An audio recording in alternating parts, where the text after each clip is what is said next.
नमस्कार। ज्योतिषीय श्रृंखला की इस कड़ी में आपका हार्दिक स्वागत है। कुंडली में बनने वाले वैसे अशुभ योग जो पहले से उपस्थित राजयोगों का भंग कर और जातक पर अशुभ फल प्रदान करते हैं, इस तरह के योगों के अध्ययन के क्रम में अब आइए हम कुछ अन्य बिंदुओं पर भी विचार करते हैं। पहला है, यदि बृहस्पति नीच राशि में हो और नीच राशि स्थित ग्रह से दृष्ट हो तो जातक ब्राह्मण कुल में जन्म लेकर भी दुष्कर्म करने वाला होता है। बृहस्पति नीच राशि में हो, बृहस्पति की नीच राशि मकर होती है। उदाहरण कुंडली में देखते हैं कि बृहस्पति मकर में स्थित है और उस पर नीच राशि में स्थित ग्रह उस पर दृष्टि डाल रहा हो, तो मान लीजिए नीच राशि में स्थित ग्रह मंगल यहां से दृष्टि डालेगा। मंगल कर्क में नीच का होता है, यहां से दृष्टि डालेगा सूत्र के मुताबिक। परंतु हमें किसी भी कुंडली के विश्लेषण में हर चीज का ध्यान देना होता है, एक बिंदु को पकड़ के नहीं चलना होता है। श्री राम। उसके अन्य बिंदुओं पर भी जो हम पहले से विचार कर चुके हैं, अब देखते हैं कि क्या स्थिति बनती है। अब ये नीच का मंगल अगर नीच के बृहस्पति पर समसप्तक दृष्टि डाल रहा है तो ये नीच भंग राजयोग का निर्माण कर रहा है, एक उत्तम उत्कृष्ट योग बन रहा है। क्योंकि हम पहले पढ़ चुके हैं कि नीच ग्रह जिस राशि में बैठा हो उस राशि में जो ग्रह उच्च का होता है, यदि वो उसके साथ बैठा हो या उस पर दृष्टि डाल रहा हो तो नीच भंग राजयोग होता है। तो मंगल और बृहस्पति दोनों का नीच भंग हो रहा है, क्योंकि दोनों एक दूसरे से दृष्ट हैं और दोनों अपने उच्चस्थ राशि में बैठे हुए ग्रह से देखे जा रहे हैं। तब कौन सी स्थिति बनेगी इस योग के लिए? इस स्थिति में हम देखेंगे कि शनि मेष राशि अर्थात अपनी नीच राशि में बैठ करके और अपनी दशम दृष्टि बृहस्पति पर डालेगा तो इस योग का निर्माण होगा। इसलिए इसे हम डायरेक्ट कह सकते हैं सिर्फ एक ही ग्रह शनि ही डाल सकता है इस पर नीचे में बैठ करके ग्रह, अन्यथा दूसरा कोई ग्रह नीचस्थ होकर के बृहस्पति नीचस्थ पर अपनी दृष्टि नहीं डाल सकता है। क्लियर हो गया?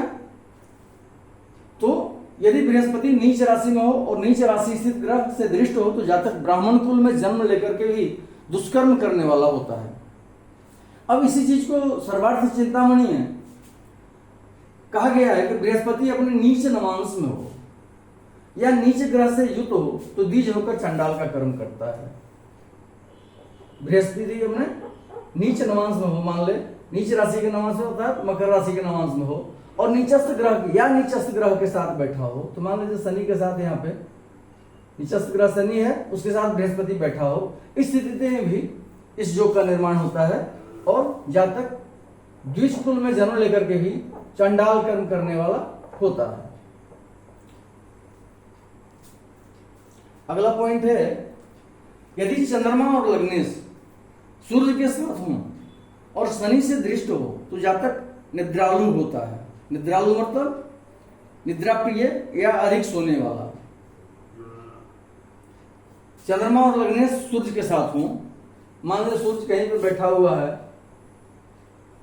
और चंद्रमा यहां पे बैठा हुआ है और शुक्र लग्नेश है वो भी इसके साथ बैठा हुआ है और शनि के द्वारा देखा जा रहा है, या तो शनि मान लीजिए यहां से तृतीय दृष्टि से उसको देख रहा है या यहां से सप्तम दृष्टि से या यहां से दशम दृष्टि से देख रहा है, तो ऐसा जातक निद्रालु होता है, निद्रा प्रिय होता है।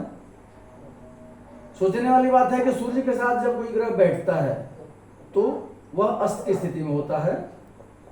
सूर्य के साथ चंद्रमा बैठेगा, इसका मतलब जातक का जन्म अमावस्या का है और शुक्र भी बैठेगा, लग्नेश जो भी हो, जिस लग्न की कुंडली हो, यदि लग्नेश बैठेगा तो लग्नेश अस्त होगा और वह शनि से दृष्ट होगा, तो ऐसा जातक निद्रा प्रिय होता है, अधिक निद्रा अधिक सोने वाला होता है। अगला पॉइंट है, यदि दशम भाव में पापक ग्रहों और शुभ ग्रहों की दृष्टि उन पर नहीं पड़ती हो तो जातक प्रेस्य होता है, अर्थात छोटी कक्षा का वृत्त होता है। दशम भाव में पाप ग्रह बैठे हों शुभ ग्रहों की दृष्टि उन पर नहीं पड़ती हो तो जातक प्रेस्य होता है। एक क्लियर सा मैसेज है। अगला है यदि भाग्येश द्वादश में हो, पापग्रह लग्न से तृतीय स्थान में हो और व्ययश लग्न से द्वितीय भाव में हो तो जातक दुर्भोजी होता है। दुर्भोजी मतलब धर्म निषिद्ध भोजन करने वाला। ऐसा जातक बंधन में पड़ता है अर्थात कारावास योग होता है ऐसे जातक को, तथा वह पराई स्त्रियों में आसक्त होता है। क्या होता है क्या पॉइंट में, भाग्येश द्वादश भाव में हो। भाग्येश इस उदाहरण कुंडली में कौन सा है, शनि। शनि द्वादश भाव में बैठा हो और पापग्रह लग्न से तृतीय स्थान में पापग्रह बैठा हो। यहाँ पे मान लेते हैं यहाँ पे सूर्य बैठा है, पापग्रह तो नहीं बोलेंगे, क्रूर ग्रह बोल सकते हैं। और द्वादशेश व्ययश जो है सो धन भाव में बैठा हो। व्ययश कौन सा है इस उदाहरण कुंडली में, मंगल। तो ऐसा जातक दुर्भोजी होता है अर्थात धर्म निषिद्ध भोजन करने वाला, और ऐसे जातक को बंधन का योग होता है, कारावास का योग होता है, और वह पराई स्त्रियों में आसक्त होता है। भाग्येश अर्थात नवमेश जो है द्वादश भाव में हो, तृतीय भाव में पापग्रह हो और द्वादशेश धन भाव में बैठा हो। इस पॉइंट का सार यही है। अगला पॉइंट है सभी ग्रह यदि अपने नीच नवांश या शत्रु नवांश में स्थित होकर दशम भाव के अतिरिक्त अन्य भावों में हो तो जातक विद्या, बुद्धि, पत्नी तथा पुत्र से रहित, क्रोधी और भिक्षा वृद्धि करने वाला होता है अर्थात निर्धन होता है। सभी ग्रह अपने नीच नवांश में हो या शत्रु के नवांश में हो। सभी ग्रहों का नवांश कुंडली में नवांश की स्थिति देखना होगा कि वह अपने नीच के नवांश में होना चाहिए या शत्रु के नवांश में होना चाहिए, और दशम भाव के अतिरिक्त इस भाव में नहीं बैठे, इसके अतिरिक्त किसी भाव में बैठे हों अन्य भावों में, तो वैसा जातक विद्या, बुद्धि, पत्नी तथा पुत्र से रहित होता है, क्रोधी स्वभाव का, और भिक्षा वृत्ति करने वाला होता है अर्थात निर्धन होता है।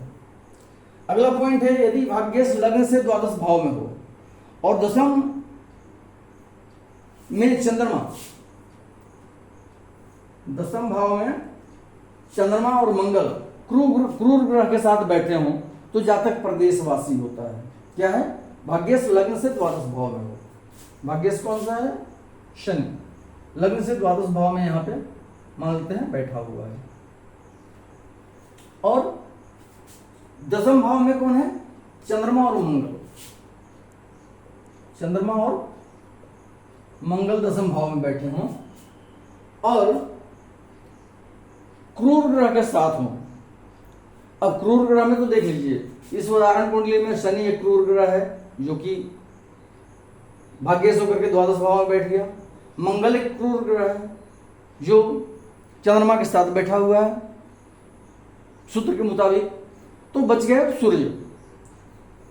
सूर्य क्रूर ग्रह, उसको देख सकते हैं, क्रूर ग्रह की दृष्टि पड़ रही हो यानी क्रूर ग्रह के साथ हो अर्थात सूर्य भी यहां पे उपस्थित हो, या राहु और केतु भी क्रूर ग्रह की श्रेणी में आते हैं, उनको भी हम ले सकते हैं। यहाँ पे राहु उपस्थित हो, केतु उपस्थित हो, इस तरह से। तो इस पॉइंट में क्या बोल रहा है कि भाग्येश लग्न से द्वादश भाव में हो, भाग्येश लग्न से द्वादश में हो, चंद्रमा और मंगल दशम में स्थित हों और क्रूर ग्रह के साथ बैठे हों, तो इस स्थिति में जातक प्रदेशवासी होता है, सुख और धन से रहित तथा दरिद्र होता है। इस प्रकार से हमने कुछ बिंदुओं को जाना। अब कुछ अन्य बिंदुओं को लेकर के हम अगले वीडियो में उपस्थित होंगे। नमस्कार।